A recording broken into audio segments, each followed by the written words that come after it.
Ginabayon ta karon ang premyadong aktor nga lakip sa bagong GMA Afternoon series nga Little Princess.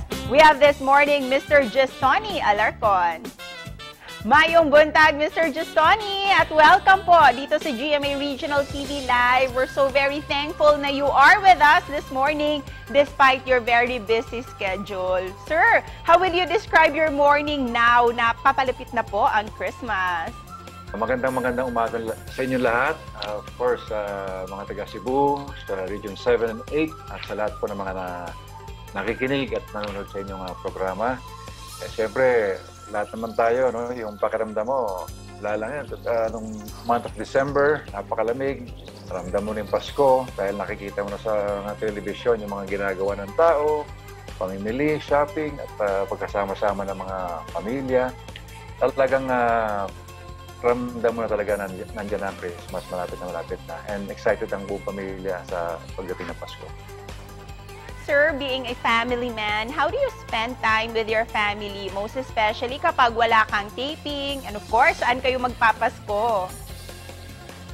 Well, usually, kami naman sa bahay lang ng family nag-spend ng Christmas sa mga relatives, or minsan, lalang yung pandemic, kami na lang mismo yung family ko, mga anak ko, mga wife ko.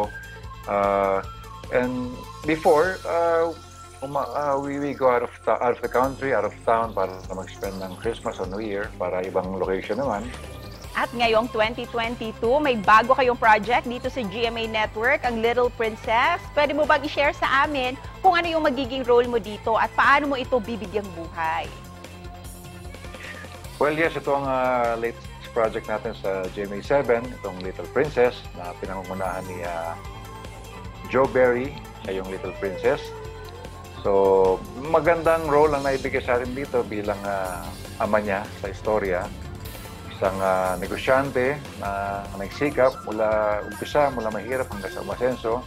At yung takbo na magiging istorya ay kung paano nangyari na siya pala ay naging anak ko sa istorya. Ano-ano naman po yung mga matututunan namin sa series na ito, itong sa Little Princess?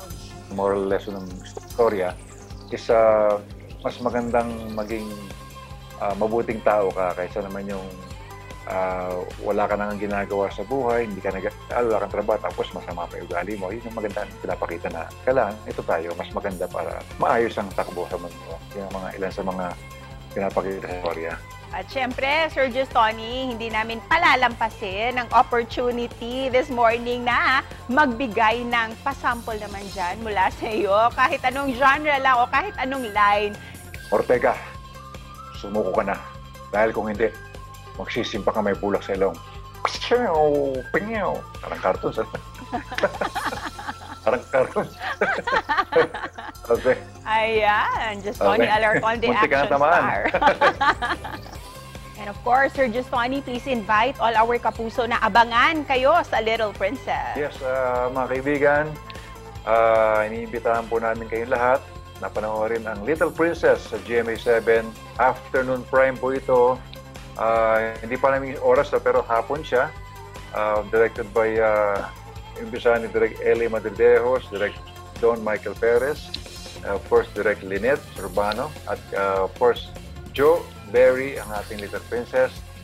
Kasama tayo sila Angelica de la Cruz, Geneva Cruz, sila Lander Vera Perez, Jackie Dreyfus, Juancho Gutierrez, Teres Malvar, Roy June Cruz, Janine Desiderio, Tess Antonio, at marami pang iba. Sila Kaloy, yan, Tintin ko, mga pambagets naman, and then sila Marks Topacio, and many more. So, napakagandang casting. And finally, sir, ano po yung Christmas greetings mo para sa ating mga viewers? Advance Merry Christmas sa inyong lahat. At magkaroon po tayo ng malinis sa puso sa bawat isa, hindi lang po ngayong Kapaskuhan, sa araw-araw, ng buong taon, para po masaya lang, no?